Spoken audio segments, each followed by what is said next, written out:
These are my confessions. I have some of your skincare confessions right here, and I'm about to drag you for these confessions. Are you ready?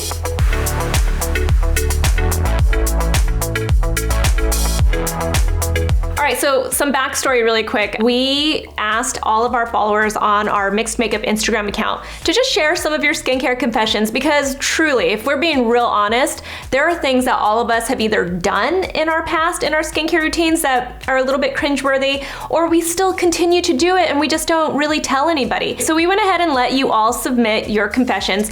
We picked out a few. I actually haven't read these. Anna, my producer, went ahead and curated this. She picked out the best ones that she thinks that I'm gonna probably have a really strong reaction to.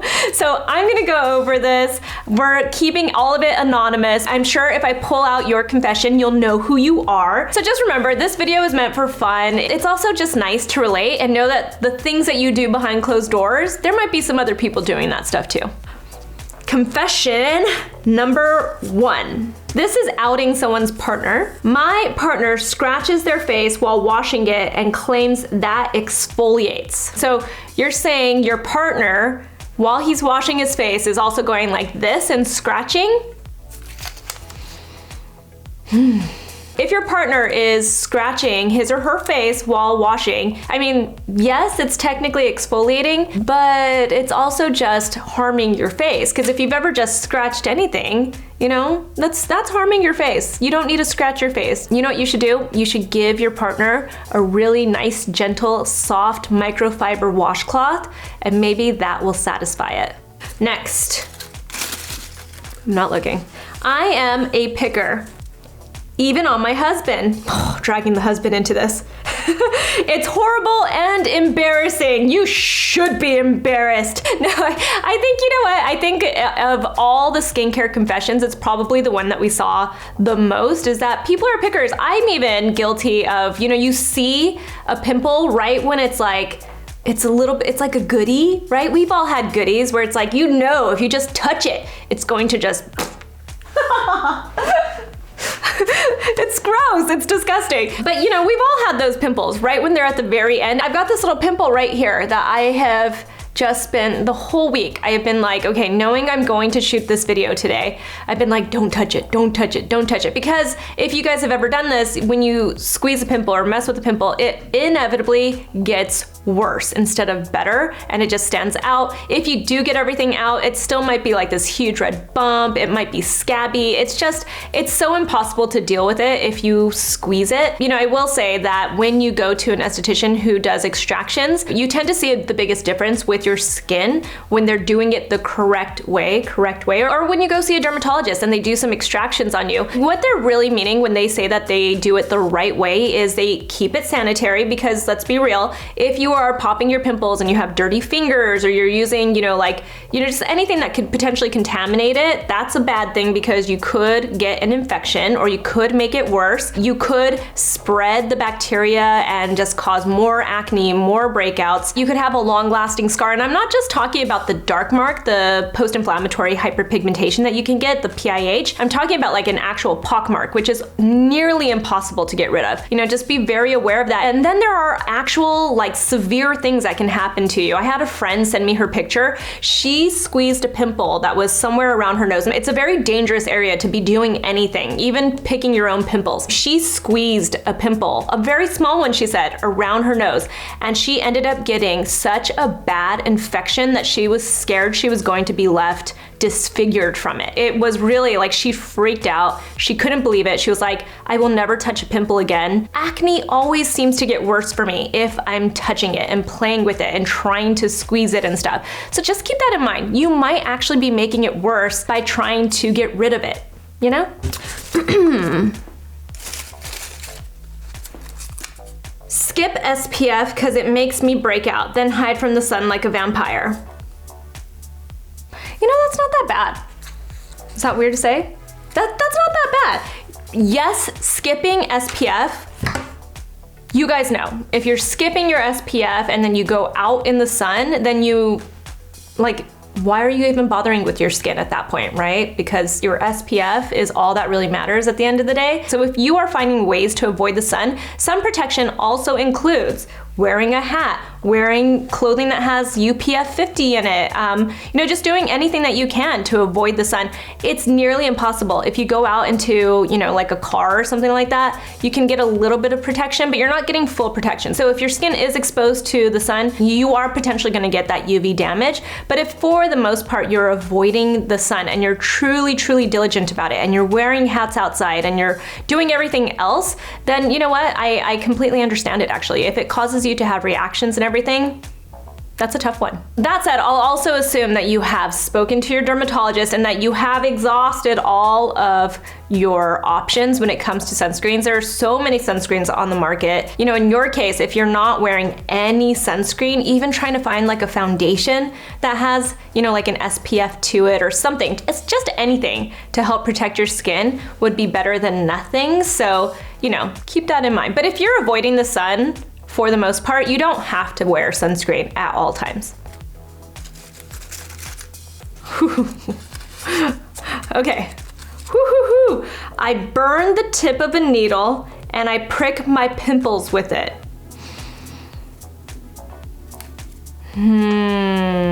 This one we'd have to check with the doctor about the validity of this, but I get what you're trying to do. You're trying to sanitize the tip of the needle and make sure that it's not gonna give you an infection. I don't think that works. I don't think that's how it works. I cannot confirm to you that that works, but I remember my grandpa doing the same thing when we had like a splinter or something in our foot when we were children. My grandpa would go and get a needle, burn the tip of it, just like he does for his like cows and his horses, because he was a rancher. He would like burn the tip of it to make it sanitary, and then he would go and pick out like our splinters and stuff that we would get from playing outside all day and stuff. And I'll tell you, I never got an infection, but that doesn't mean that it worked. And it was so painful and so scary. We'd be like screaming like, no, Grandpa, no, don't do it. He'd be like, hold still, I'm gonna get this out. So that's like my association with burning the tip of a needle. I do not think that that works. I don't think that you're going to avoid an infection just by burning the tip, and you also can still get a very bad acne scar from doing that, so be very careful with it. Before YouTube, I used to put lemon juice and alcohol to dry out my pimples. I think a lot of people still do this, right? Just in general, right? When you're using any of these harsh ingredients to dry out your acne and dry out your pimples, I think people have this misconception that their pimples are meant to be dried out. I blame, like the terms used for products, not trying to roast any brands or anything like that. I get what they're trying to say when they tell you that this is like a drying solution or something for your pimples. They are trying to like soak up that excess, that like pus and stuff that you get. So I can see this like association with trying to dry it out, especially if you tend to have oily skin and you get that shininess and stuff. But what we've found is over time, when you're drying out your skin's actually then overcompensating, becoming more oily, you're getting more clogged pores. Your skin's trying to fix itself. And so when you are being too just harsh with it in general, your skin tries to fix itself and it overcompensates, which then leads to just more trouble. So yeah, I'm glad this is a before YouTube situation and you now know that that was wrong.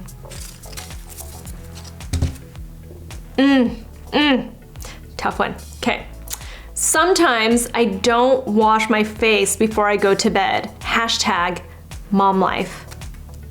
I get this one. I feel this one. I do. You know what I would say is whenever I'm to that point as a mom, but just in general, right? Like when we are at that point, I think all of us have felt this, especially in this past year, where you just don't feel like you've got the energy to wash your face.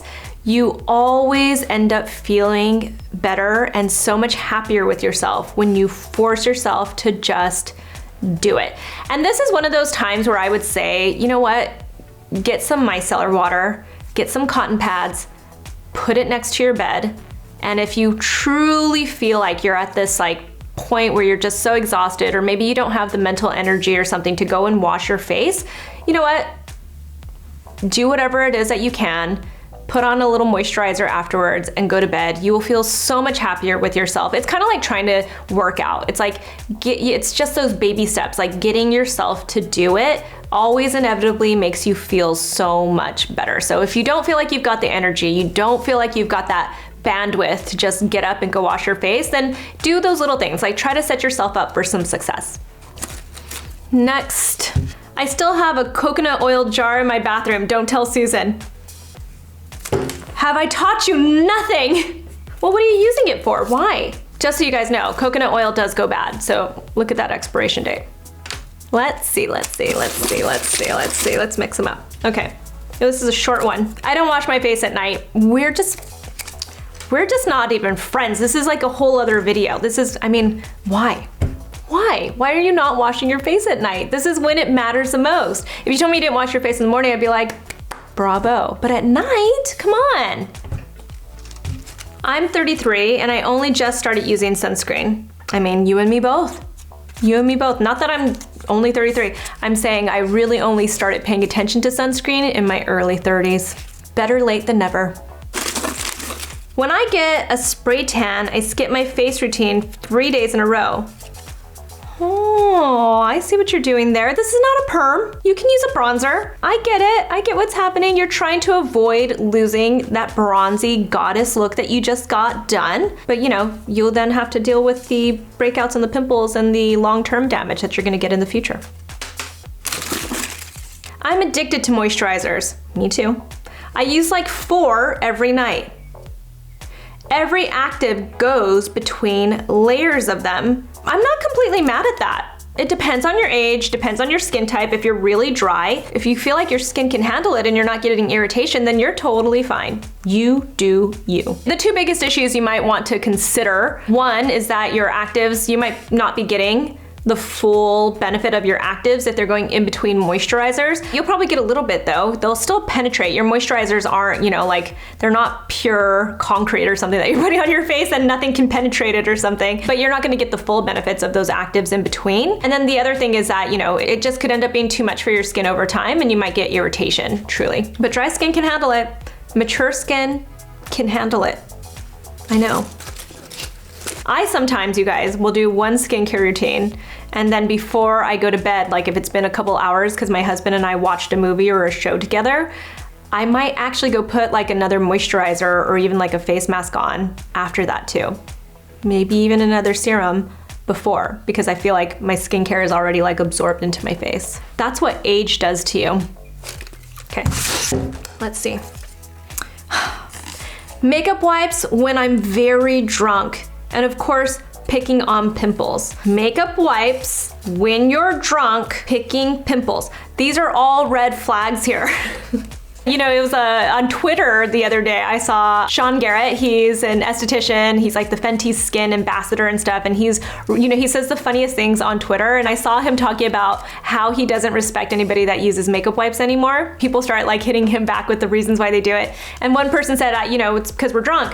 It was Kehlani, actually. So, you know, you guys might know her. And he was like, well, I can't really reproduce this because it's so much better written. But here's the thing. So if you are drinking, which live your life, drink, but just know there are consequences to your skin for that too. And again, not like I didn't live it up in my 20s, even throughout some of my 30s, but truly, makeup wipes, the biggest issue with makeup wipes is I see people tell me whenever they're like, oh, I can't figure out what's wrong with my skin, I've got all this irritation or I'm breaking out or the combination of both of those. What I tend to find out when they're like, here's my skincare routine, they tell me they wash their face with makeup wipes. Like they wash their face. They truly think they're washing their face and you're just not. You're not washing your face and you're potentially causing this irritation too because you're rubbing so hard. So, you know, makeup wipes because you're drinking, which then leads to picking your pimples that you got because you're using your makeup wipes because you were drinking. Let's be better. Just when I thought I could blah, blah, blah, blah, blah. Okay. Oh, okay. If my pimple is still stubborn after a pimple patch, I dab toothpaste on it while brushing my teeth. I actually kind of appreciate that because you're like, it's a 2-for-1. You're like brushing your teeth, you might as well just go at it. I actually shot a video with Dr. Munib Shah. You guys maybe know him on TikTok as Derm Doctor. He has a YouTube channel that's called Doctorly. We did a video here on Mixed Makeup not too long ago where he talked about the reason why people used to put toothpaste on their acne, on their pimples. And he said there used to be an ingredient that was in toothpaste that actually would have an effect on your pimples, but it has since been removed from the toothpaste. Like toothpaste just doesn't have this ingredient anymore. So what you're doing doesn't actually work and you're probably just irritating your skin at best. Okay, next. Ooh, I don't wear sunscreen except in summer. Well, you and the rest of the world. And we're trying to change that one person at a time. And I think it's working, but obviously we haven't gotten to you enough. So, I'm watching you. OMG, I've started using a dermaplane tool for my Milia. Couldn't deal anymore. Okay, well, first off, if you're getting Milia, take a look at the products that you are using. We also have a video about Milia. So watch that video and how there are other ways to treat it. And just remember, you might end up getting some scars and that does not go away. Okay. Oh, dropping this. This might be my confession. I didn't submit a confession, but this is me. This is me, and I've gotten better at it over the past year because I made it a priority. But I don't wash my makeup brushes. I don't know, I don't like it. I decay. Ugh! That is one of the tough ones, and that's where it sneaks up on you guys. So I'll confess, I am really bad about washing my makeup brushes. And one of the reasons for that is because I tend to be in such a hurry putting on my makeup that I use my hands a lot of the time. But I have tried to make it a priority to use my brushes because I know it gives me a more flawless looking makeup look. I know my makeup ends up looking better when I use my brushes because they are truly the key to a good makeup look. But the reason why I tend to be lazy is because I don't want to wash them. I mean, you might as well just not wash your face. If you're not washing your makeup brushes, you're living a lie when you wash your face, when you use your makeup brushes on a regular basis without washing them, because they're just transferring everything back to your skin and then they build bacteria. They're just the most disgusting thing. I mean, we should test dirty makeup brushes and show you guys how disgusting they are because they're gross. I'm better, by the way. I'm recovering. I have never looked at a skincare expiration date. Who is she? I don't think I have either, if we're being real honest. I don't think your skincare expiration date matters too much as long as you're using your skincare products. If your skincare products have obviously been sitting for a very long time, or if it's the type of product like a vitamin C, like if you buy those Vichy vitamin C ampules that I've told you guys about, like when you pop one of those open, they specifically tell you this is going to stay fresh for 48 hours. After that, they're not guaranteeing you anything, right? So then you wanna make sure you toss it. And the reason why you wanna toss it is you're probably just not gonna get any benefits from using it, or it could maybe cause some type of a damage. It could grow some type of, some type of bacteria or something, I guess, over time, just depending on what it is. But for the most part, I'd say that your products have been formulated to be pretty shelf stable for a very long time. Like as far as freshness goes, that's a whole other story, but your products can probably last for a decent amount of time. I guess I would say the one that really matters the most is sunscreen because you're trying to get that protection from the sun. So you don't want to use it for no reason, but I'm starting to realize the expiration dates last so much longer than you would think. So just make sure that you're checking them. Coconut oil is so good to remove makeup. I don't get pimples because really dry skin. I mean, if it's working for you, then fine. If you're not getting pimples, then go ahead and use it. That doesn't mean that everyone else gets a pass to start using pure coconut oil to remove their makeup, because that doesn't mean that your face isn't gonna react, and that doesn't mean that your face isn't going to react later. It might react later. Just keep that in mind. But if it works for you, you're one of those people. Let's see. After picking, I apply rubbing alcohol to clean it out. Oof, okay, clean it out. That is the key part of that whole thing right there. Your pimples do not equate to being dirty. I want you guys to remember that. Having acne doesn't mean that you're dirty. You can have the cleanest skin. You can have the most pristine skincare routine. But if you have acne, you've got a medical condition. You've got something that's maybe coming up from the inside out. You have no idea why you have acne. Yes, you can get breakouts from not washing your face, but you can also get breakouts because your hormones are bothering you or something's going on. You just don't really know what it is. So don't equate having pimples to being dirty. So you don't have to clean them out because that's not how it works. These are bodily functions. This is your skin giving you a reaction to something that's either happening internally or externally. So it's not about cleaning them out. Last one, spot treat with ACV. Do you guys know what ACV is? Apple cider vinegar. Have you ever put that on your face? That shit burns. Burns. Don't burn your face. That is it. We are done with the confessions. I'm traumatized. I'm not. That was fun though, you guys. If you want to do more of these skincare confessions, let me know in the comments. We can make this something regular that we post on Instagram. Carly from the team, she also helps run our Instagram. She was, just posting some random responses to some of these the other day on the Instagram when people were submitting them, and I thought it was so funny and hilarious to watch it. So if you guys enjoyed this, let's do it more. Let me know in the comments. Give this video a like, subscribe, share it, whatever it is. Share some of your confessions if you're brave enough to have your face and picture next to your confession in the comments. But you know what? I just want you guys to remember, skincare is self-care. You do this because you actually enjoy it. That's truly what it comes down to. If you are not enjoying your skincare routine and the process, then you are not doing what you're supposed to be doing. And that, at the end of the day, is the most important part about this. So just keep that in mind. We're not here to make people feel bad. We want people to grow and learn just like I have. This is the reason why I share any of the information that I know or that I have learned, is because I really wished I had somebody back in the day when I was making all of these mistakes. I wish I had somebody that would have helped me and would have told me, you're doing wrong to your skin, because it would have helped me. I would look like I was 20 now, but I'll settle for looking like I'm 30. Okay. All right. So anyway, find me on Instagram. I'm at Susan Yara. I'll talk to you guys soon. Love you.